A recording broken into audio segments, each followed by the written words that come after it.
This is where Tyson Fury's IQ really shows through. You can tell he's much smarter than a lot of these other fighters. Anthony Joshua, if you really go into sparring camp with Tyson Fury, you're an idiot. That is the dumbest thing you could ever do.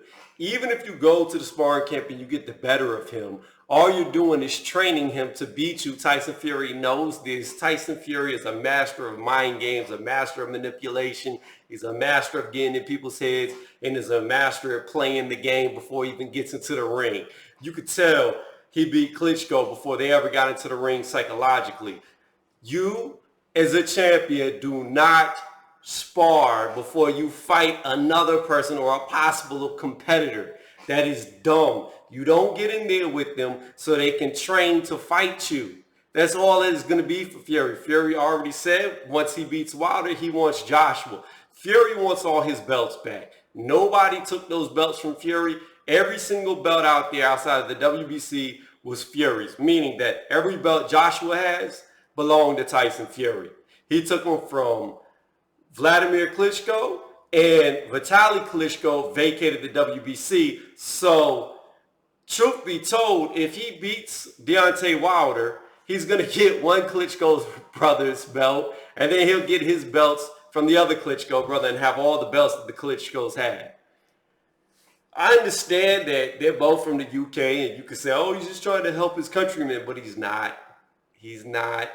Fury is playing a game, and if AJ goes in there and spars with him, it'll be the dumbest thing he'll ever do in his career. He is going to be training Tyson Fury to beat him, because that's how Tyson Fury is going to take it. I find this funny that Anthony Joshua would even entertain getting in there and sparring with them, especially if their potential next fight is going to be after Wilder. Because here's the thing, even though Joshua has 180 days to fight Usyk, and then however many days he's going to have to fight Pulev after that, if he's fighting for another title, then those mandatories get put on hold. That takes precedence over your mandatories. So pretty much, if Tyson Fury wins and Joshua wants to fight Tyson Fury before fighting Usyk for his mandatory, he can, and he'll retain all his belts. He won't lose them. Then immediately after he wins that fight, there won't be a rematch unless there's a rematch clause with AJ and he loses. But normally there won't be a rematch because it'll be an immediate, you've got to fight Usyk if Usyk continues to win, and then you've got to fight Pulev right after. And then with the WBC side, you're going to have Dillian White right there. So pretty much whoever becomes unified or unified with all the belts, undisputed with all the belts, they're going to have a hard road, because 3 fights back-to-back is going to be hard opponents. Well, Usyk may or may not be a hard opponent. He still hasn't been proven at heavyweight, but Pulev is going to be a hard opponent, and Dillian White's going to be a massively hard opponent. Tom Little was talking about the difference between AJ and White, and he stated that he sparred with both of them, and White is just better than AJ today.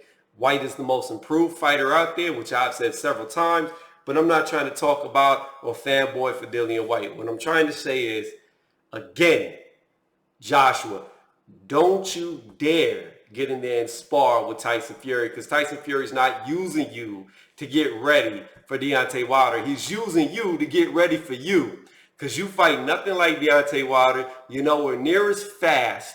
You're nowhere near as sloppy in your punches, and it's just stylistically you don't even match up like Deontay Wilder. You're shorter, you're not as long, you're slower, you're more technical.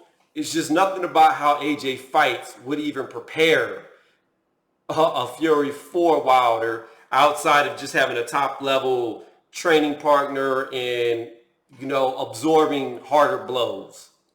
So that's how I see it. I think it would be a dumb move for AJ, but hey, who knows? Let's see if they do it. I just think it'd be a bad call for AJ, and I think AJ is going to have some serious problems when fighting Tyson Fury, like so many fighters do. The thing about it is, if Fury beats Wilder, again, because I thought he won the first time, but if Fury beats Wilder and he fights AJ, I cannot say that I believe AJ will look better against Fury than Wilder can, because we know Wilder has the it factor, or I should say the if factor, not even it, the if.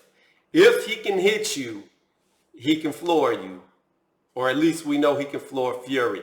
I don't know if AJ has that same single punch power. You know, I compared Deontay Wilder and AJ's power a long time ago, whereas Deontay Wilder, I believe, his punches don't look like they do a lot of damage. So what I mean by that is when the fighters get up, they normally recover pretty quickly. And outside of Spilka, hold on one second. Woo! If only I could edit that out. Sorry, bless me. But outside of Spilka, most of the guys he knocks out, even when they look like they're devastated, a devastating knockout by him, they recover very quickly. You can see them up. Their face normally isn't that beat up. They're back. So Wilder to me has a very explosive punch to where he just cuts your light switch off because the punch happens so fast, your brain doesn't even have time to react to it. It doesn't even know it's been hit, because that right hander, especially that hop skip he does, comes through like a 40-yard dash. It just hits you, you're down, you're looking up like, what the fuck just hit me? Because it's so fast you don't see it.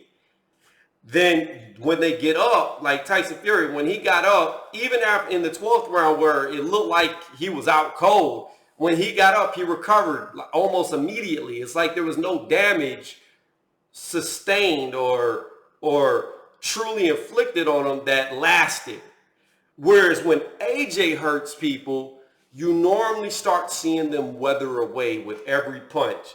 Now against Ruiz, the second time he looked void of power, and the first time he fought him, he had him hurt bad, but he walked into a punch, being dumb and too aggressive.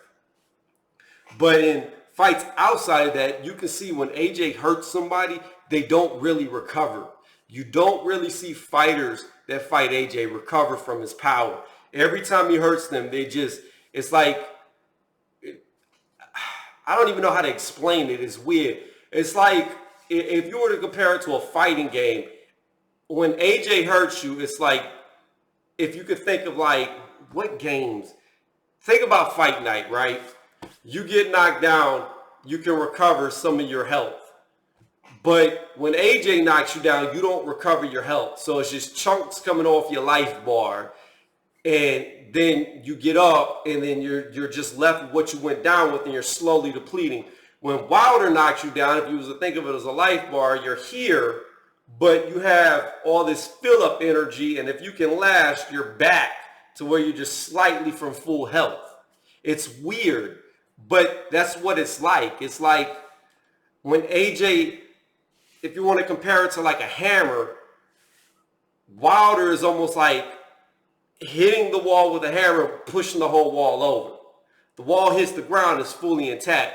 When AJ hits the wall, he's taking chunks out of the wall before he knocks it down. So when the wall hits the ground, it's just shattered. If that makes sense. So again, I kind of went on a tangent, kind of went down a different path, just talking about AJ and Wilder and how stylistically they don't match up. I just think this is a psychological game that Fury's doing, and Fury's trying to train for AJ before he gets in there with AJ. If he really fights AJ after Wilder, which I have all ideas he will, and that's what it comes down to, and I think it would be very dumb of AJ to do that. Let me know what y'all think. And I don't want to have to keep saying it, but I seem to have to keep saying it at the end of all my videos. If you like this video, please give it a thumbs up, as it helps my channel grow. And if you really like this video, go ahead and give it a sub, because that helps me out the most. Thank y'all for watching.